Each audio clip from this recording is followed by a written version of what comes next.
Hello. நமஸ்காரம். நமஸ்காரம்.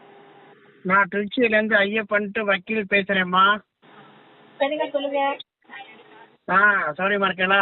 சௌரியமா இருக்கேன். என்ன கேஸ் போட்டிருக்காங்களா மேல? உங்க பேர்ல கேஸ் போடலம்மா, நான் தான் வக்கீல் தான் பேசுறேன். தேமுதிக வழக்கறிஞர் நீதான். அதான் கேஸ் எல்லாம் போட்டிருக்கீங்களான்னு போடுங்க. உங்க பேர்ல கேஸ் எல்லாம் போடலம்மா. சரி சரி. உங்க பேர்ல கேஸ் எல்லாம் போடல. ஆ ஏன்னா இது ஒரு கேஸ் ஆக்கக்கூடிய சமாச்சாரம் கிடையாது. கேஸ் எல்லாம் ஆக்கல அது. ம். ஏன் இப்படி இப்போ ஒரு வந்து நீங்க ஒரு நானும் பிராமின் தான், நீங்களும் பிராமின் தான் நினைக்கிறேன். ஏன் இப்படி ஒரு இது அவதூறு பரப்பிட்டு இருக்கீங்க? என்னாச்சு? இந்த பக்கம் உங்களுக்கு தெரியுமா? உங்களுக்கு ஏதாவது அவங்களுக்கு இந்த கேஸ் உங்ககிட்ட சொல்லிட்டாரு? பிரேமலதாவா, சுசீஷா, வேற யார் சொன்னாங்க உங்கள்கிட்ட? என்னம்மா? ஒரு என்கிட்ட இந்த மாதிரி பேச சொல்லி உங்ககிட்ட சொன்னது பிரேமலதாவா, சுசீஷா, யாரு? ஏம்மா, எங்கள்கிட்ட யாரையும் பேச சொல்லல. நீ Facebookல போட்டிருக்கிற பதிவு பார்த்துட்டு நான் அப்ப பேசுறேன். அந்த பதிவை நான் உனக்கு அமுச்சு விடட்டுமா? இல்ல, நான் என்ன பதிவு போட்டேன்னு எனக்கு தெரியும். நிறைய போட்டு விட்டுருக்கேன். ஆ? நிறைய போட்டிருக்கேன் நானு.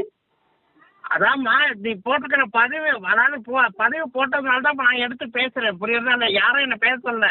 ஏன்னா வக்கீலுக்கு படிச்சு. புரியுது. அதாவது நீங்களா வந்து பேசுறீங்க. புரிஞ்சிருச்சு.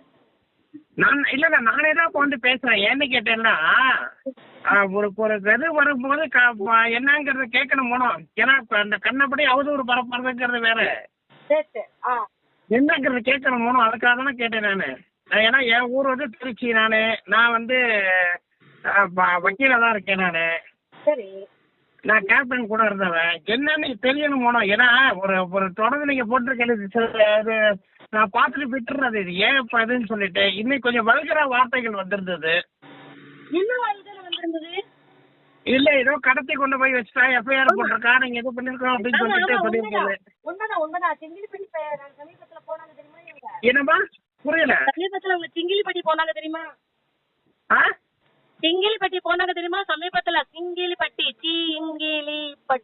இல்ல, நான் என்ன சொல்றேன், அந்த கடத்தி கொண்டு போய் வச்சு கம்ப்ளைண்ட் கொடுத்தேன்னு சொல்றேன். இல்லைன்னா இருக்கு, ப்ரூஃப் இருக்கு. சிங்கிலிப்பட்டி பக்கத்துல புளியாங்குடி போலீஸ் ஸ்டேஷன், கடையிலூர் போலீஸ் ஸ்டேஷன் எல்லாம் இருக்கு. காப்பி இருக்கா? காப்பி வச்சிருக்கல நீங்க? எங்கிட்ட கிடையாது. இது வந்து 1991, 92, 93ல நடந்த விஷயம். எனிவேர் எந்த வருஷமா வேணாலும் இருக்கட்டும், அதுக்குள்ளான காப்பீஸ் உங்கள்கிட்ட இருக்கான்னு கேக்குறேன். கிடையாது. எங்கிட்ட கிடையாது. அவங்க கிட்ட தான் இருக்கு. யார்கிட்ட? போலீஸ்ல தான் இருக்கு. கம்ப்ளைண்ட் கொடுத்தது யாரு? எந்த ஊருக்காரங்க? என்னை கடத்திட்டு போனதுக்கு அப்புறம் பின்னாடியே போலீஸ் வந்துருச்சு. அதாம்மா, கடத்தி இவ்வளவு சம்பவம் நடந்துச்சுல்ல, அதுக்கு ஒரு எஃப்ஐஆர் போட்டிருப்பாங்கன்னு. உங்களை தானே கடத்திட்டு போனாங்க. ஆமா. உங்களை கடத்திட்டு போனது யாரு? பிரேமலதா, சுதீஷ். அதத்தான் கம்ப்ளைண்ட் காப்பி இருக்கான்னு கேக்குறேன். கம்ப்ளைண்ட் காப்பி இருக்கும். எனக்காக அவங்க உன்னை கடத்திட்டு போயிருக்கா. உன் பேர நீ தானே கம்ப்ளைண்ட் கொடுத்துருப்ப. நான் கம்ப்ளைண்ட் கொடுக்கல. எனக்காக மத்தவங்க கம்ப்ளைண்ட் கொடுத்துருக்காங்க. அந்த காப்பியில உன்னை கடத்திட்டு போனா யாரும் தெரியாதா? உன்னை கடத்திட்டு போனா கம்ப்ளைண்ட் கொடுத்துருக்காங்கல்ல, அந்த எஃப்ஐஆர் காப்பி. பண்ணுங்க சார். உங்களுக்கு இந்த டீடைல் எல்லாம் என்கிட்ட கிடையாது. நான் பதிவு போட்டதான் இன்னும் போடுவேன். உங்களுக்கு இந்த கேப்டன் கூடவே இருந்திருக்கேன்னு சொல்றீங்க. கேப்டன் என்னைய பத்தி சொல்லவே இல்லை உங்ககிட்ட ஒரு தடவை கூட. நீ எந்த ஏரியா முதல்ல அதை சொல்லு. எந்த ஏரியா நீ? நீங்க இந்த மாதிரி மிரட்டுறதெல்லாம் என்கிட்ட கூடாது, கேட்டீங்களா? இந்த மாதிரி உடனே மிரட்டணுங்கிற அவசியம் இருக்குல்ல. ஒருத்தர் தப்பா பரப்பிட்டு இருக்க. தப்பு இல்ல, தப்பு கிடையாது. நீ போடுற மெசேஜுக்கு முதல்ல ஆதாரம் இருக்கா அவன்கிட்ட? நீங்க வக்கீல் தானே? சட்டப்படி ஒவ்வொரு நடவடிக்கை எடுக்கிறேன்.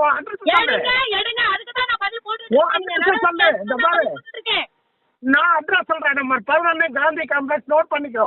உன் அட்ரஸ் சொல்லு. உன் அட்ரஸ்